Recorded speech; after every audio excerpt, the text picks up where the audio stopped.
Current বিলের যন্ত্রণায় পাগল হয়ে যেতেছি। প্রত্যেকটা মাসে জ্বালাইতেছে 700, 800, 900, 1000 টাকার বিল, সেইখানে 3200 টাকা কি করে আসে, 2000 টাকা কি করে আসে। 500 টাকা করেছিল একসময়, 400 টাকাও বিল দিছি। একই ফ্যান, একই জিনিস, বাসায় সবসময় একই রকম বিদ্যুৎ চালাইছি। ফ্যান যে কটা সেই কটাই, সেইখানে 400, 500, 700 এভাবে বাড়তে বাড়তে 900, 1000, 1200 পর্যন্ত হয়েছে। হুট করে 2000, 1600, এখন হয়েছে 3200। সমাধানের জন্য গিয়েছি, কোনো সমাধান নাই। তাদের কথাবার্তা শুনলে মাথা তার ছিঁড়া যায় মানুষের। আসলে পৃথিবীতে সব মানুষই অমানুষ, মানুষ রূপের শয়তান সব।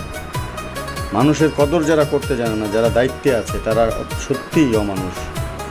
মানুষের ক্ষতি করে তোমরা সুখী হতে পারবে না।